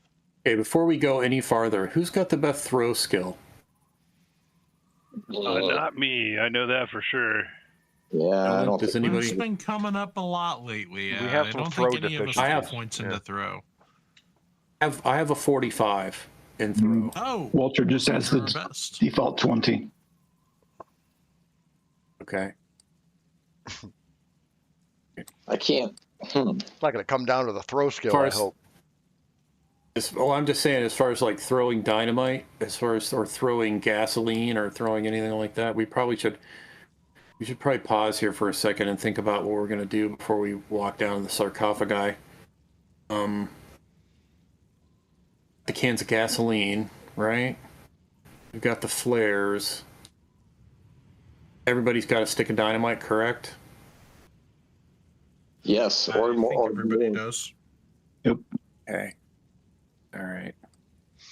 All you guys hear down here, besides your own voices and just kind of your, trotting footsteps down here in the mud and water, you just hear the waves crashing occasionally in the distance. Other than that, it's just silence and stillness down here. Occasional fluttering of bat wings, perhaps. And again, you begin getting this sense of just, especially you, Jimmy, the sense of the oppressive darkness outside, of your zone here. I'll drop another flare here at the bottom of the stairs. I'll wedge another flare so there's one at the top and one at the bottom. All right, yeah, leaving a trail of flares. So we can see the stairs clearly. Yep. All right. Well, I guess we should approach the sarcophagi, gentlemen. All right. We'll head that way. All right, so everybody kind of moves down to the south here, dodging the pools of bat guano and such, the puddles on the floor. It appears that there are, in fact, 3 sarcophagi lined up here in a row. To the south, beyond the sarcophagi, you can see the crack in the wall that presumably leads to the other passage, to the star-shaped chamber, right?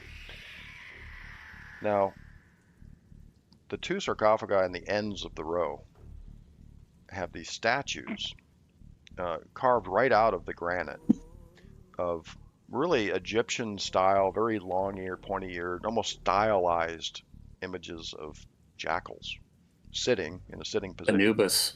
Yeah, sitting atop of these 2 tombs on the end of the row. The middle one is quite different. Atop the middle one is a large stone cross,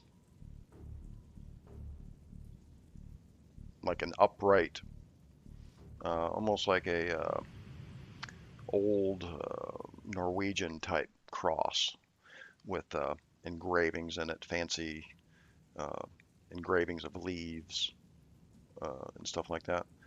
The cross is about, 4 feet, and it just sits erect right atop the stone sarcophagus.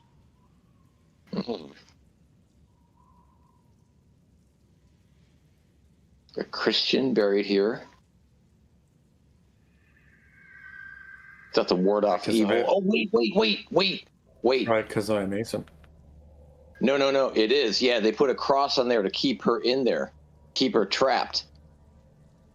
I remember this from something. Yes. If we disturb the cross, the witch can escape. Is the cross intact or has been damaged? Cross is intact. Fuck. It appears to be part, engraved right out of the same stone that the lid of the sarcophagus was. Yeah, dude, they trapped this chick in here. I don't. Unless she's using the spell to use, to go through different planes of dimension to try to escape. She's not getting out this way, Corporal. It's like she's sealed. I'm afraid if we open this up, we might be doing something bad. Well, if that's the case, Maybe. Tom, this may ring a bell with you too. Forgive me. But as you get a closer look at this stone sarcophagus with a cross on it, you can say inlaid into the lid near the cross at one end of the sarcophagus is what appears to be a pane of glass. As if you stooped over stepped up onto the sarcophagus and stooped over and looked, you could see inside the sarcophagus. Yeah, don't. There's a reason for that glass. Hold on. I got to think about this. Fuck. That's what your character's saying? Yes. I've read it somewhere in a story. I read this before somewhere. Yeah. I still blow it to bits with dynamite. No, it'll release from it. that. And there's a reason for the glass. She can't see it. Or no. God is shining down on her or watching her or something. Oh no. That's what it is. Her vision. She's looking at the cross. And because she's looking at the cross, she can't move. If she loses sight of the cross, she can escape. That's what it was. That's it. But here's the Dr. quandary. Chandler just made an extreme success on his no roll. Fuck yeah, man. I know my fucking witchcraft burial rites. You were saying, Lee?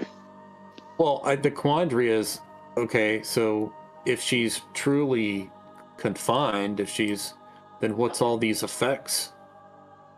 Why are you guys feeling cold? Why are we seeing this stuff? There's got to be, if she's not, who's doing all this? The words are weakened or something.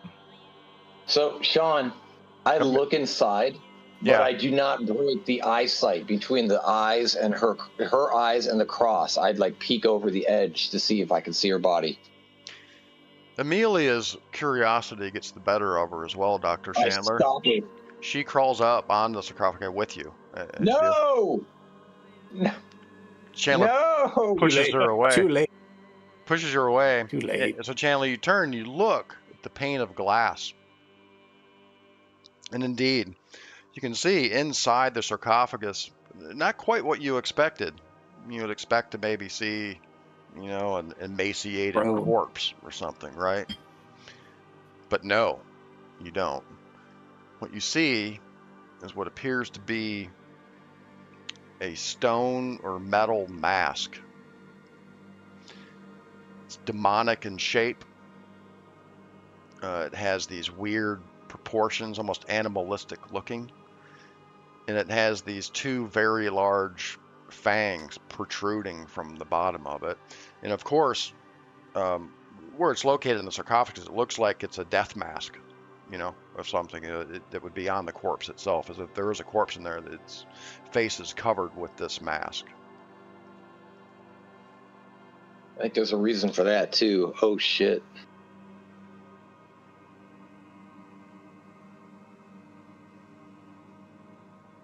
Whoa. But we had some information about that mask, remember? No, what was it? Oh yeah, it was mentioned. Yeah, Amelia says that Hobhouse had mentioned that there was a group of witch hunters back in the old colonial days who had unusual means of executing witches. He said that they used a mask that they called the Mask of the Devil, something like that. And they would affix this mask. It was a iron mask, she said, that Hobhouse described, that had spikes on the inside of it. And then they would spike the mask to the face of the witch with a mallet before they burned her. Could this be the Mask of the Devil, she says? It's hideous. Seems very likely. She gets up there, she's looking at it with you. You look, you're kind of entranced by this mask. You look, and she's standing right there with you, looking at it. I keep her back. I say, don't break the eye. Don't break the stream between her eyes and that cross. Stay back. I warn her, don't do it. She has to be seeing that cross at all times. I do believe you have something, Dr. Chandler. She looks at it and I don't kind of realize like what Dr. Chandler's talking about. So did they bury this witch in here, or this person with this pane of glass, so that her gaze, the gaze of the corpse, is affixed on the cross? That's correct. That would seem to be 100%. the case. It is about this time, gentlemen, that in the distance, in these caves, these caverns, you begin to hear the howling of jackals, the almost laughter-like sound, the titterings and the whinings echoing through these caverns. Sounds like many of them. It's a trap. Can we get the hell out of here? The sound begins getting louder. Get to the surface. Let's get the fuck hell out of here. As you Sure, I've turn, got one in the chain. yeah, as you turn, to moving away from the sarcophagi to the north, up towards the stair, you can hear behind you from this passage, the southern passage. Now you can hear the snarlings and the growling of the beasts. they're close. Hmm. You guys pick up the pace. You're like, come on. Chandler grabs Amelia by the hand, like, come on. You guys are running up here towards the stairs. Tom, Amelia pulls away from you, and you look back, and she has her back to you, and she's looking back towards where the jackals are coming. And now you can see the shadowy forms of these dogs at the edge of your light near the sarcophagi down there, right? And she just stands there, her arms at her side, looking back. So almost instinctually, you're like, Amelia, come on. You try to grab her, and she pulls away from you. And she turns her head, and you can see there's something definitely wrong with her eyes. There are these wisps of smoke coming from her eyes. Her eyeballs themselves are completely black. And you can see these whiffs of smoke coming from her eyes. You can see these boiling blisters start coming out, and her eyes very suddenly come alive with this white strobing light. And she screams. To blow her head off. And that's What rifle do you have? That's where we'll end the session for tonight, I think. Oh, That's perfect. with me putting a bullet in her head, or with the eyes glowing? Yeah, I don't know. To be determined. Oh man, dude. Cliffhanger. Yeah, it's got to always be the cliffhanger. If she's glowing eyes, that means it's just a matter of time for me, dude. Keep an eye on me. Somebody else might want to worry, Doctor. What's that? Doctor, we'll take care of you. Somebody else might. Don't worry, you got the hydrophobia, Tom. We're gonna take you out. Somebody might want to carry these papers in case I go bad. And Doc, reading the papers, and the went bad. Were you? I'm sorry, Kyle. You were saying? Reading the papers is what made you go bad. We should get rid of these things. Yeah, basically, Tom, even if we have to take you out, put you out of your misery kind of situation, we're going to leave the papers on you and just drag your body around. All right. Seems like extra weight, but okay. And all of you kind of stop. When Amelia screams, all of you have to look back.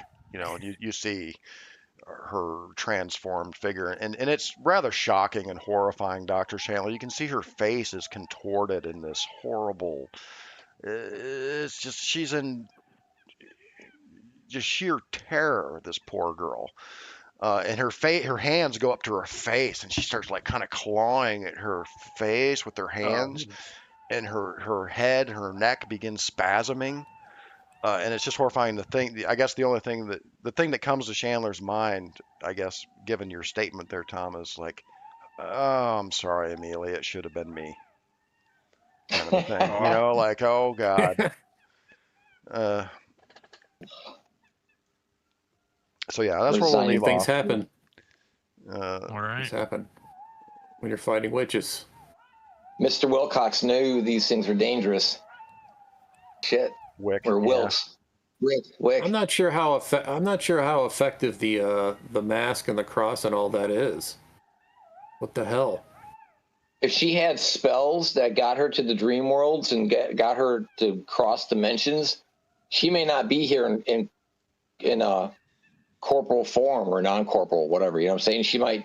She might be here through a lesser dimension, floating around, non-corporal. Why is this just happening now? She just recently escaped. I don't know. Good question. I don't know. For me to know and you to find out. You will find out next session why. Oh my God. Oh really? I was thinking we may never find out. Part of the mystery. Oh, you will. You will. If we survive to the WIC meeting, certainly there will be some revelations. But yeah, there'll be definitely some revelations with what happened. Of course. The group that shows up at the WIC meeting is going to be like drained of sanity. That'll be interesting. Oh, shit. Well, you'll fit right in. I hope my eyes don't turn then. Drained of sanity fit right and in, a Kyle. lot of blood. Yeah, exactly. That's awesome. All right. That was good. Yeah. All right. That was Yeah, good. thanks, Thank you, Sean. Thank My you, pleasure. sir. So let's shoot for next week, I guess. That Yeah, sounds man. good. Absolutely. I'm in. All right, cool. Look forward to it. It'll be a fun Good session. gentlemen. Yeah. Absolutely, man. That was good. That was fun. We will test your mettle. Exactly. You guys are a group of very experienced Call of Cthulhu investigators. We'll see how well you do in this. If you make the right decisions or the wrong decisions, we'll see. You know, you just do the best you can. That's right. That's all you can do. Just hope for the best. Just like Eusebius Braun and all of the others. And Sparky. Sparky, yeah. And, yeah, see? All right, guys. Y'all have a good night. We'll see y'all next time. Hey, you too, bud. Good night, John. You Good night, Good night, good night, guys. Good night. Good night, everybody. Yep.